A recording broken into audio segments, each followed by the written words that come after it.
Hi everyone. Welcome to International Careers Week.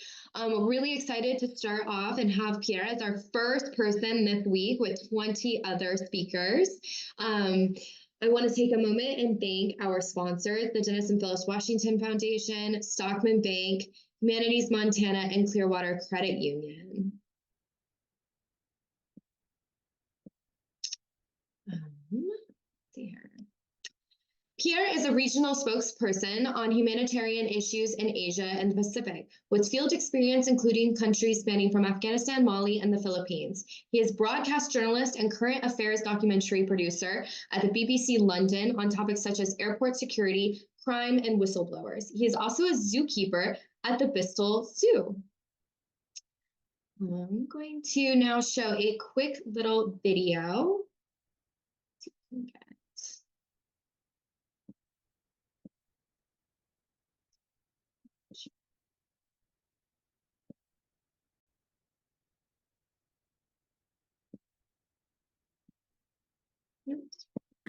It's a place that's seen a lot of conflict and insecurity recently, and is where a lot of people are displaced.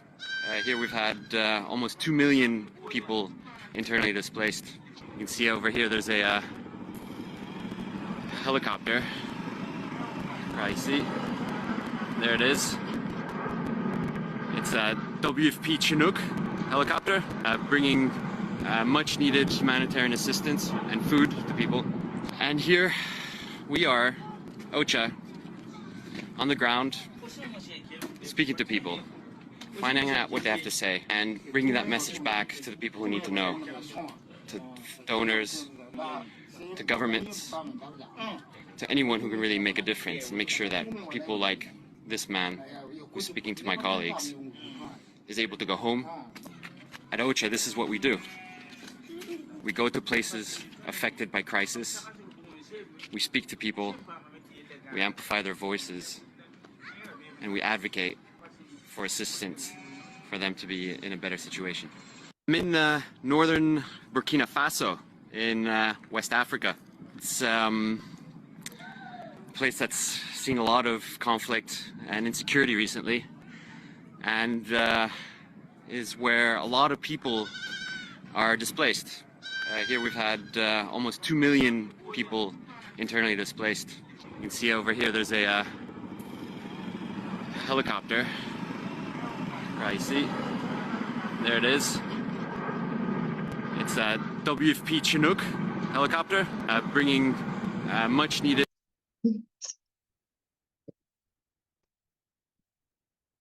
Thank you for that video, Pierre. I'm going to hand it over to you. Okay. Hi everyone. It's funny. I'm wearing the same hat that I was wearing in that video. I'm calling in here from Nairobi in Kenya. If I can kind of talk a bit about how I got into what I do now. I did zoology in university. I went to University of California in Santa Barbara. And what I wanted to do when I was young and what I wanted to do in college was to work in wildlife conservation. And that's what I did in my studies. Did that and then did a master's in wildlife conservation in the UK. My first job, first paid job was as a zookeeper, literally taking care of primates in a zoo in the UK. It's kind of an unusual background for what I'm doing now. I think that's kind of one of the lessons I've had in my career is that unlike previous generations where I think you kind of had one career, you know, my dad did one thing his whole life. The real advantage we have now is that you can change careers, and I think I've had 3 different ones. My first one was really around wildlife and working on wildlife conservation and biology and ecology. But then I think there was kind of a few moments in my career where things shifted, and the first time where it shifted was away from the wildlife. I was in a was working for someone and volunteering actually. While I was a zookeeper, I was also volunteering for someone. And just by the fact that I was working with this guy, he was interviewed by the BBC, by the television, for a documentary. And he asked me to come along, and I was in this meeting. I was 22, I think 23, and there was this meeting about this documentary. And in the course of the meeting, someone in the meeting said, "Oh, we need to call someone in Congo, in Africa." But no one on this team or no one else in the meeting spoke French, and you speak French in Congo. And I kind of slowly raised my hand in the back and said, "Hey, I speak French. I can make this phone call for you." And I made this phone call, and the producer of this documentary asked me later, "Can you make a couple more phone calls?" And I'm like, "Okay, sure, no problem. I'm happy to help." Then after a couple phone calls, he said, "Oh, can you work for us for a couple weeks, do a bit of research?" And I said, "Yeah, sure, I can do that."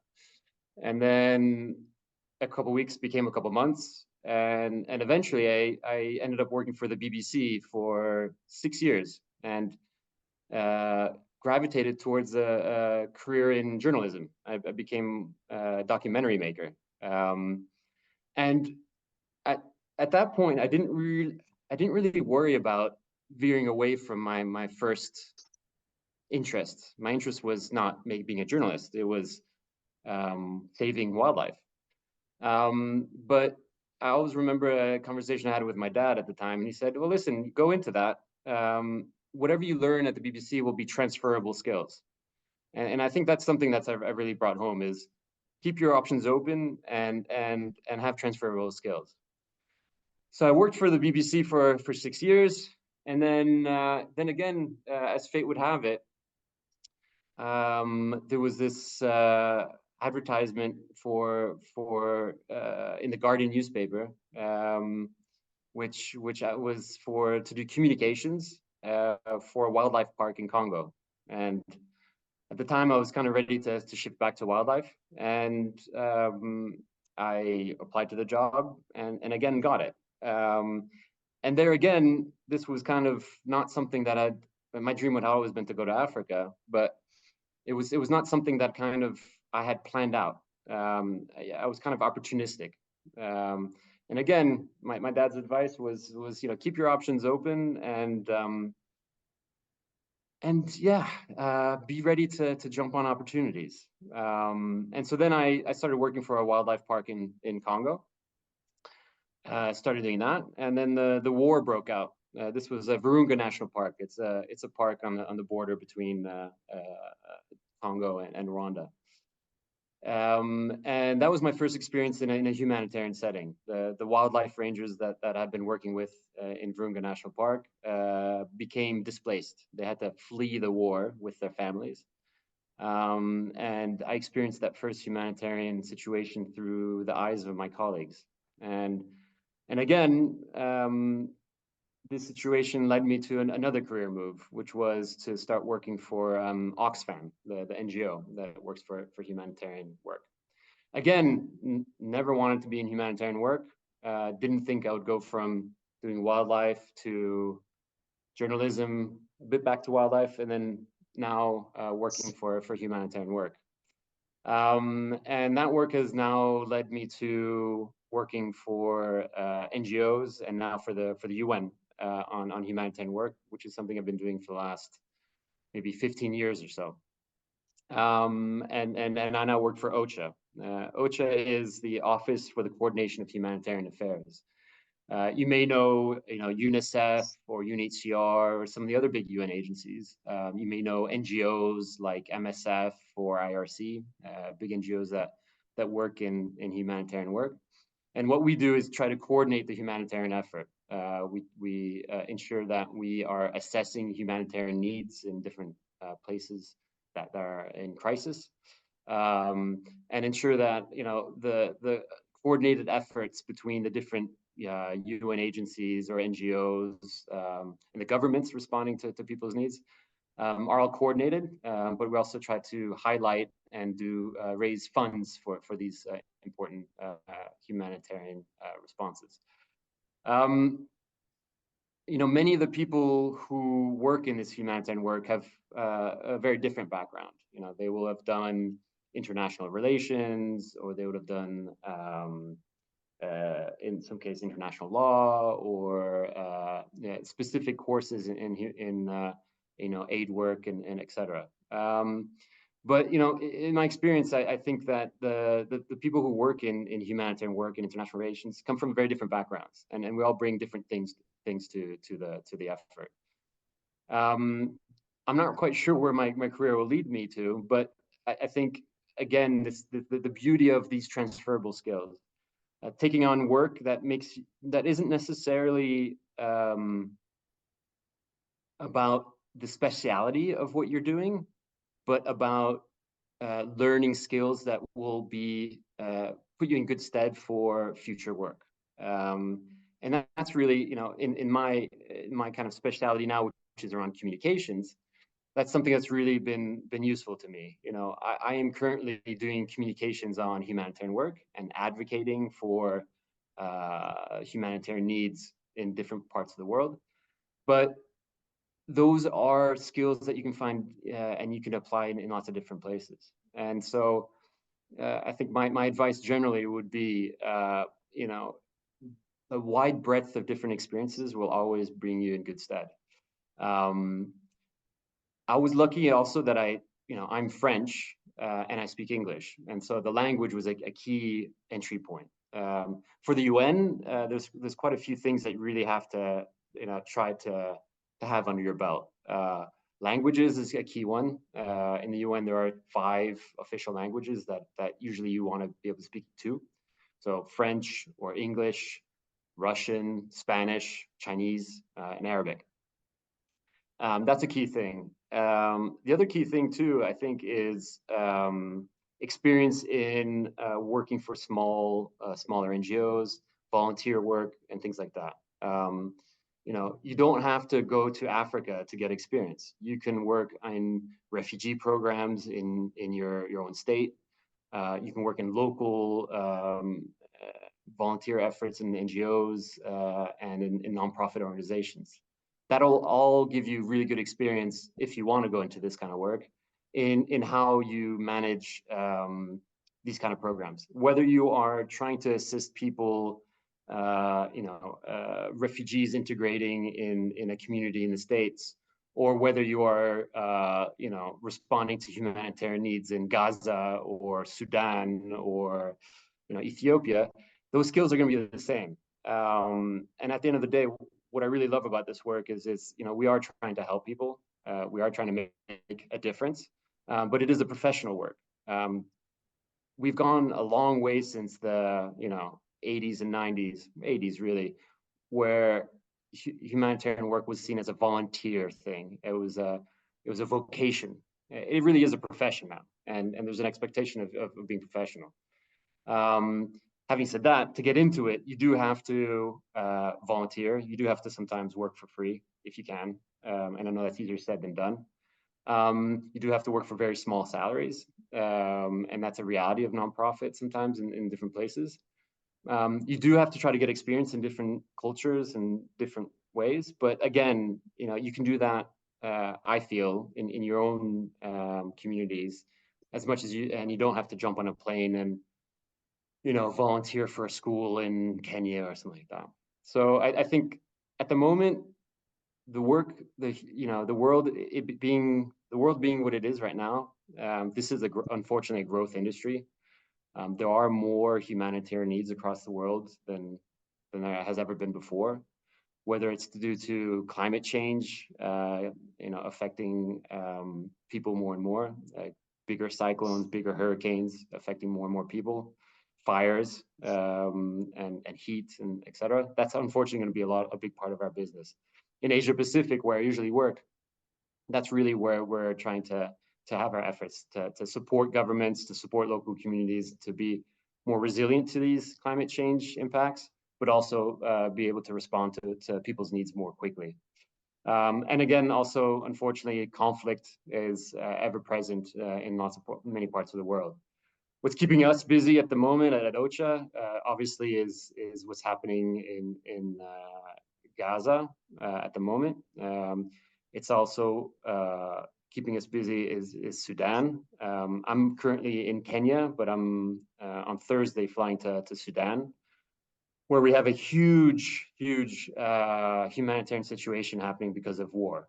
And my job as a public information officer is to work with the media, to work on social media platforms, to try to tell the story. And a bit like the video you saw in the beginning of this presentation, what we're trying to do is show the reality of the ground, to try to drive some empathy about what's happening, to try to put a human story behind those numbers, so that we can, not only mobilize money, and money is only part of the problem. It's really about political will. It's about ensuring that everyone has access to things that you and I think is normal.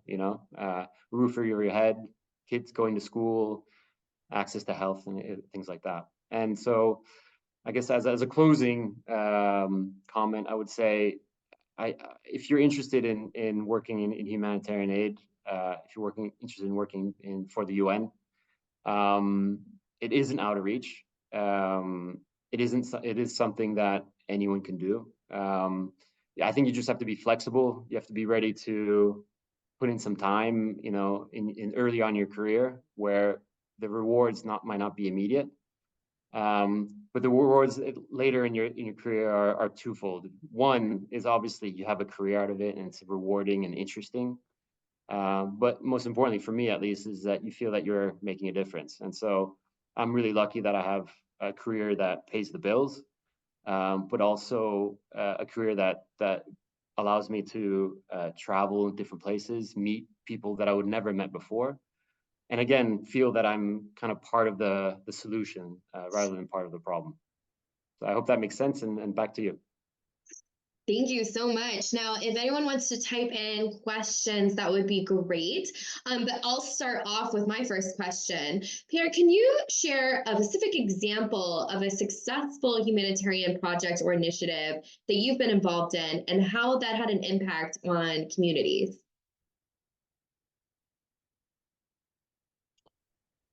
Yeah, I mean, I guess one of, I think the most immediate examples I can think of where really it's concrete is I was about 2 years ago. I was in Pakistan. We had really bad floods in Pakistan. Again, it was a climate change related event, and I think the real success there for us was twofold.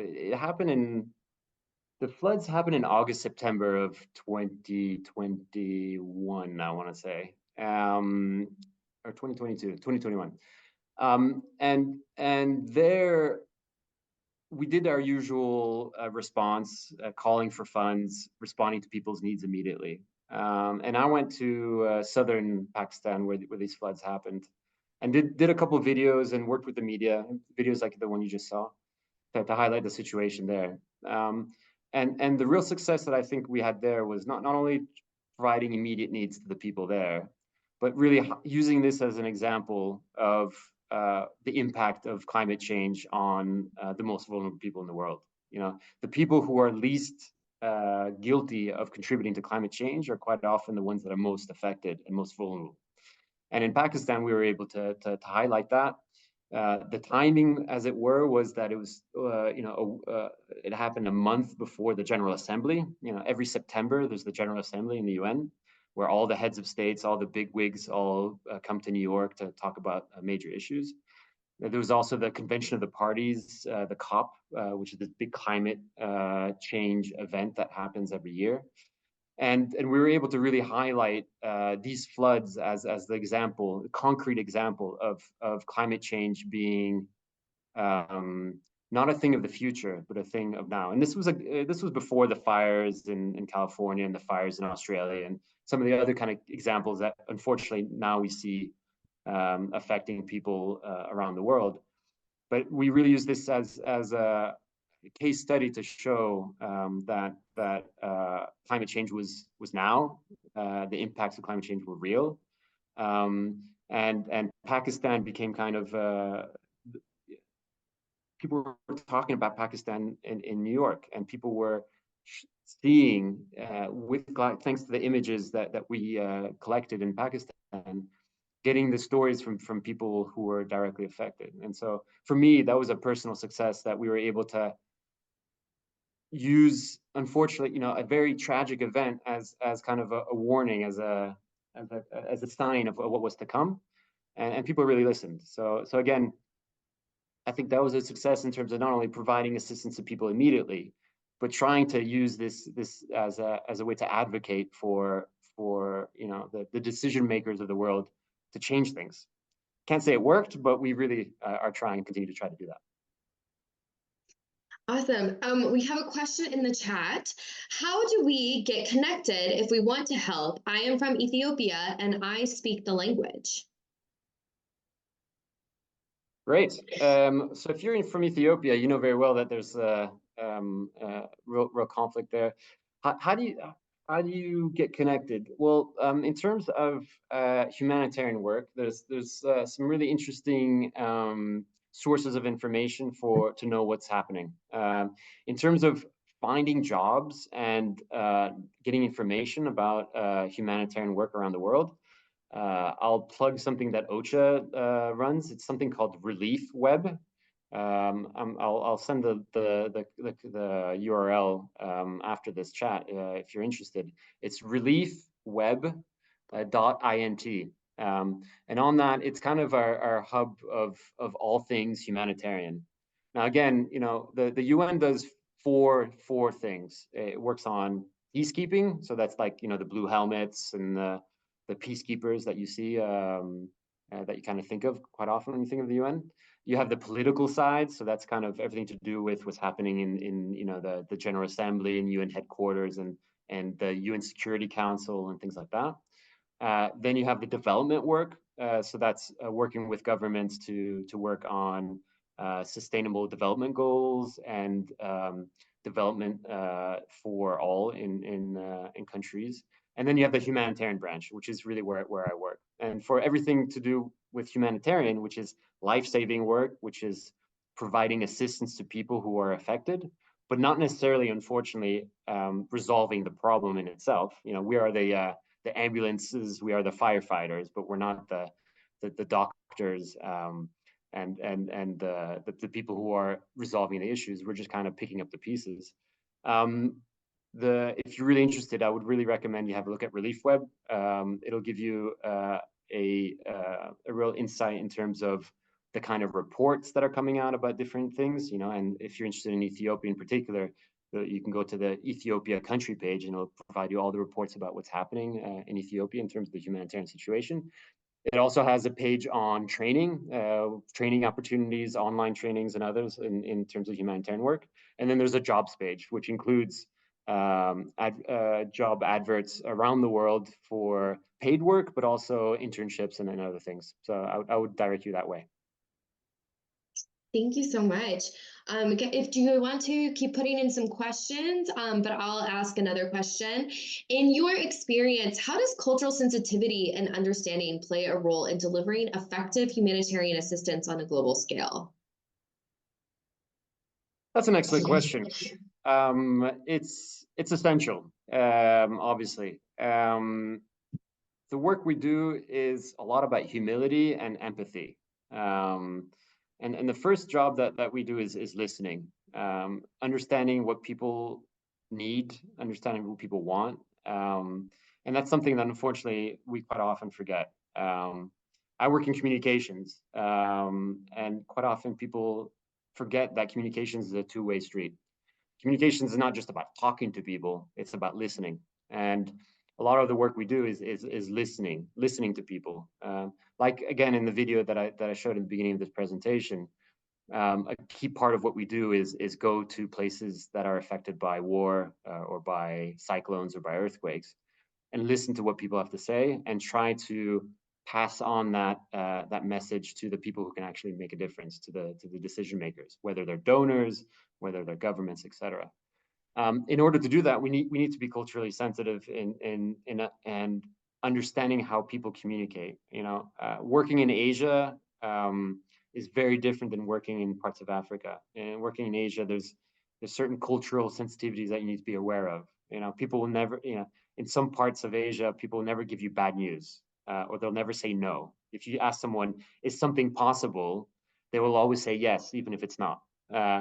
If you work in other places, they will tell you upfront and be much more direct. So understanding that those cultural differences is really important, not only from an ethical point of view, but even just from a practical point of view. Because if you aren't sensitive to these things, it'll really drive you in the wrong path, and you'll waste a lot of time. Also, of course, we work in a very in teams that are from people from all over the world. I currently in my team, I'm the only French guy, and all my colleagues are both Sudanese or American or Chinese, etc. And so I grew up in a multicultural environment. I grew up as an expat kid, living in different places. It kind of comes natural to me, but it's something that you only learn from exposing yourself to different cultures, whether through travel or whether through exposing yourself to that way. But it's really about trying to come to discussions with people with the least preconceptions as possible, and understanding that people in different parts of the world and different cultures really communicate in different ways. And I think it's really essential for you to really keep your eyes and ears open. How much time do you spend traveling? That's a very good question. So it really depends on the kind of work you do. So mostly be based in one country and travel within the country, depending on where you are. I work for a regional office. I work in a regional office in Bangkok. We cover in Asia Pacific 41 countries. And we also are sent in case of emergencies to different parts of the world. So at the moment, I'm traveling a lot. Last year, I filmed that video in Burkina Faso, which is in West Africa. I went there twice. Last year, I also went to Congo once. And at the moment, I am on a kind of 1-month trip to Kenya and Sudan to assist people here. So it is a lot of travel. I mean, I have 3 small kids. They're twins who are 4 years old and an 8-year-old. It's really difficult being far away from them, but it's really part of the work. At least the one I'm doing right now. So it does involve a lot of travel, but it doesn't have to. It really depends on the work. And at the moment, I have to say that it is part of the rewards. I would never go to Sudan in any other context than my work. And it's a bit like my career in journalism. It puts you in situations you would never be, and it makes you meet people you would never meet before. When I was a documentary maker, I had an excuse to knock on someone's door and meet random people and ask them questions.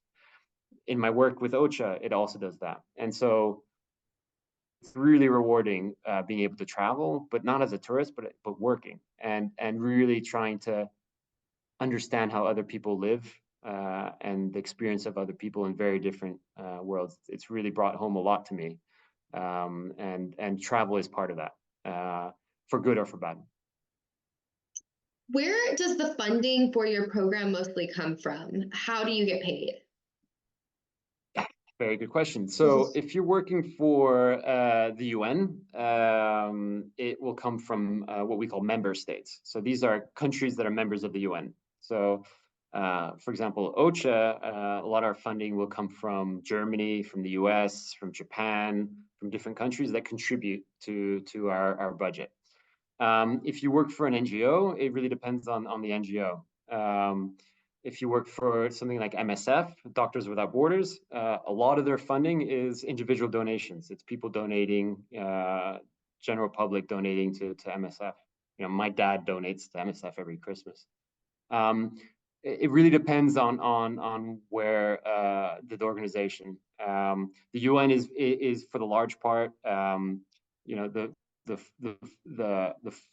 foreign development budget of countries goes towards our funding and pays my salary. Other than while you're traveling, what are your standard hours? That's also a very good question. There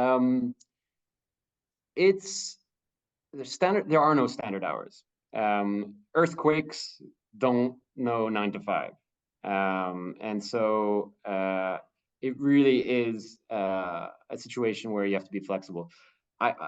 There are no standard hours. It really depends on what kind of work you do, of course.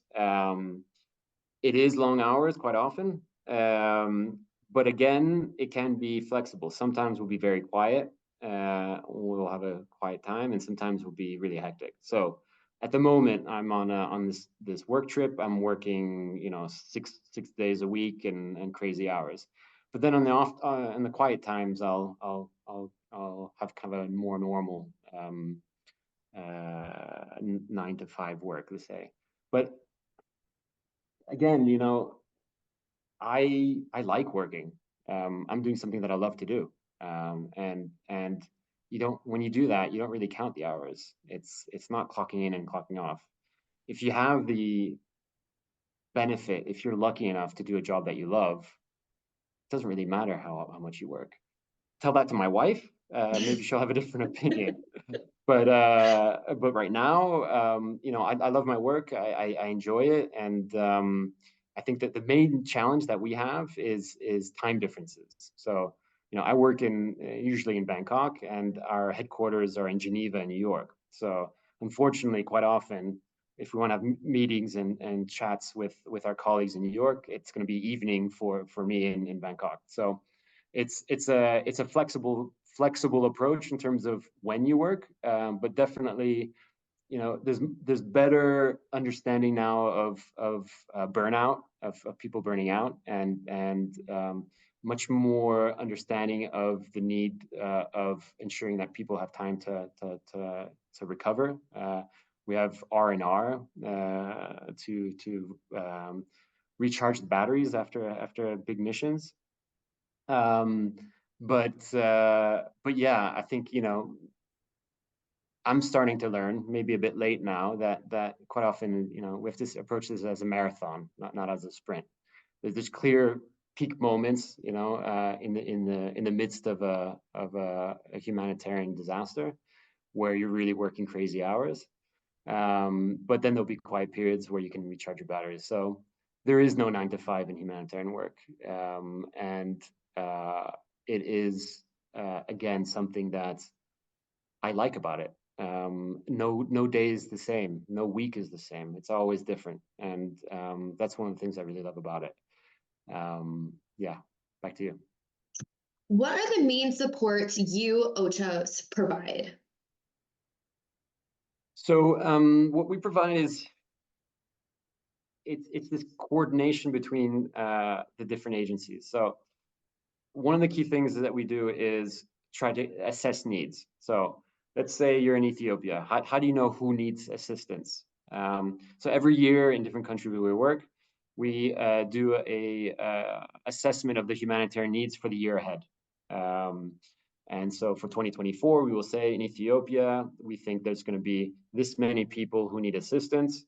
And then we cost it. We say, okay, to assist this many people, it's going to cost this much. And so then we bring to the donors and say, listen, you want to assist, you want to fund UNICEF for the different NGOs. In previous times, it would have been kind of ad hoc and, funding directly. Well, in the professionalization of the humanitarian response, that's become much more coordinated, and OCHA is the one that coordinates that. So that's one thing. Then we do resource mobilization. So we're asking, we're telling donors this is how much is, and we advocate for those funds. Then another thing we do is also a big part of what we do is managing information and collecting information to be able to make these to be able to track the assistance, but also to be able to measure who's being assisted and who isn't. The part that I work in, which I think is really important, is the advocacy side. It's how do you complement all these numbers with a narrative, with a story that really explains what the problem is. You know, how do you work with journalists? How do you convince people to care? You know, my experience is that people don't change their mind based on numbers. You can give facts and figures to people.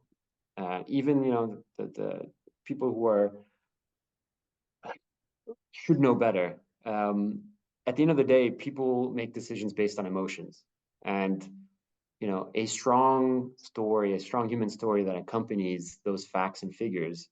Those are the things that change people's minds and change decision makers' minds in terms of providing assistance and trying to change things for the better. And so that's the part that I work in, this advocacy role. Those are the real key things. It kind of sounds untangible because we're not actually physically assisting anyone. But I see us as the midwife of the humanitarian response. We're helping the operational colleagues, the NGOs that are providing water, the NGOs providing health and food to people. We're helping them do their work and helping them do their work more efficiently. And at the end of the day, what we're trying to do is remove those barriers between men, women, and children who desperately need humanitarian assistance to survive, and that humanitarian assistance, whether it's funding, whether it's the government blocking access, whatever that is. My work is to try to remove those barriers to ensure that people have access to the humanitarian aid that they rely on, and literally whose their lives depend on it.